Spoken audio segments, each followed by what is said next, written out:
Jacobs in trouble. Breaks the tackle and he's in for the touchdown, Las Vegas. What's up, everyone? I'm bringing you a Week 13 matchup here between Bryan and Rueben. This was a matchup that definitely both teams desperately needed to keep their playoff hopes alive. It was Rueben who came out on top and not only won, but also clinched a playoff spot in the process. So congrats to you, Rueben. You started from the bottom. Now you're here, 0-4. Now you've won you went 7-1, no 8-1 down the stretch. You went 8-1 down the stretch to get to this point. So congrats to you, man. But let's get into it and see how you were able to pull out this important dub over Bryan. Bryan started Derek Carr. Didn't really get the numbers like he wanted to get. The matchup was favorable. The Washington secondary is trash, but only got 249 and no touchdowns. So rough day there for Derek Carr in a plus matchup. But Joe Burrow got 18.6 points. For you, Rueben got 300 yards passing, 1 touchdown, did throw 2 picks, but also did run in the score too. So definitely helped to give you an okay day there at the quarterback spot. Definitely was enough, that's for sure.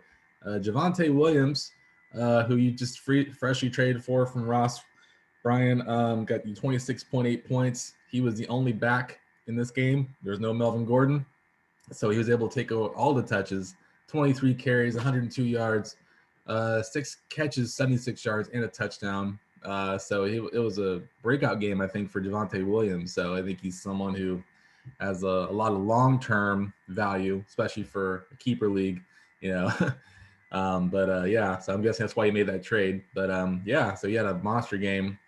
Myles Gaskin only had 5.9 points, 15 carries, 44 yards. Also had 2 catches, 5 yards, so a very average game for him.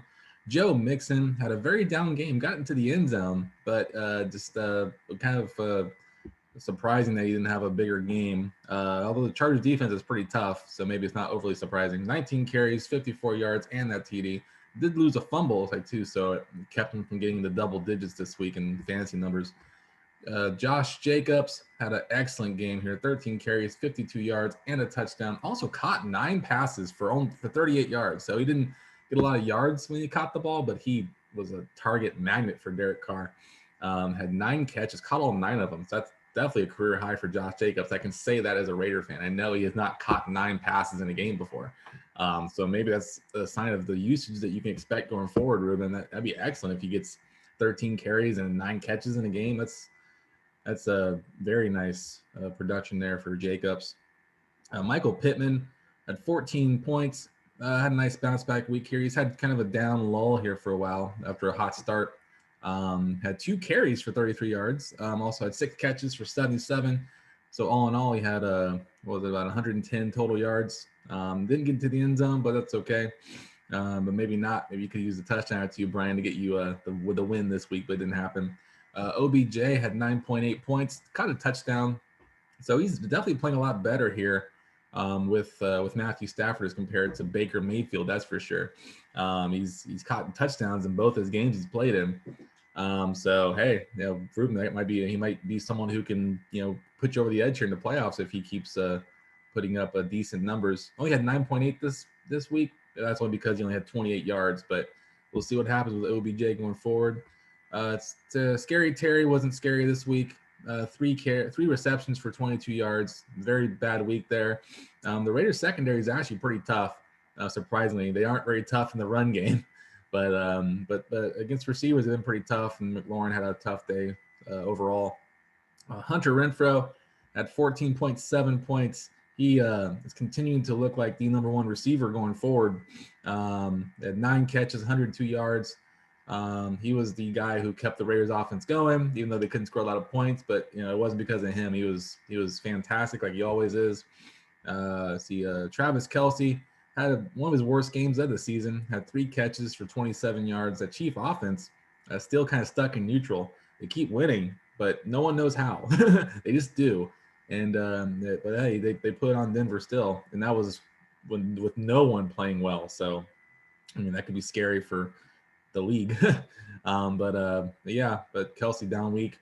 Mark Andrews had a pretty down week for himself too. Only had 4 catches for 50 yards. He's used to getting like a touchdown from Lamar Jackson almost every week. So rough go for him. Jerry Jeudy had 9.7 points, caught 4 passes for 77 yards. I think you're hoping for more there, Bryan. Could have used a touchdown, but it didn't happen. Cordero Patterson continued to have a very surprising fantasy impact on the year. Had 11.10 points, 13 carries for 78 yards.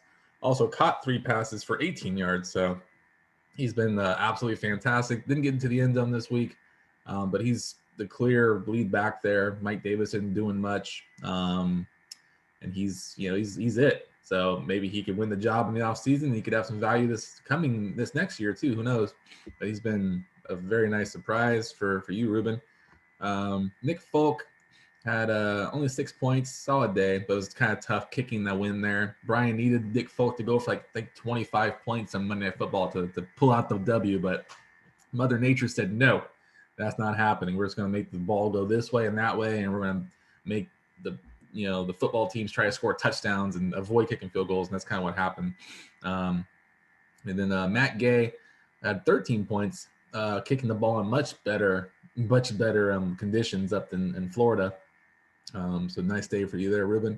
And finally, the Eagles defense had a respectable 6 points, while the Tampa Bay Bucks defense went off for 11. So like I said, Rueben, congrats to you, man. You secured your ticket to the playoffs in your first season. Not completely unfounded. Your boy Lance, he did that his first year too. He made the playoffs his first year and he won the whole thing. So are you going to try to repeat history? Are you going to try to be the next rookie who comes in and just knocks us all off our feet and takes the trophy? I hope not, because I want it. But right now, man, your team's rolling. So who knows? You have a chance. And Bryan, you are in a play-in game against me. So if you beat me, you're in. So if you want in, you got to come through me. You got to come through the commish, because I need a win too. I can still probably get in if I lose, but I don't want to chance it. I'm going for that win. So that's good luck to you, man. But it's gonna be a good matchup, I think. Hopefully all of our players are healthy. So it's a legit win for either one of us, but we'll see.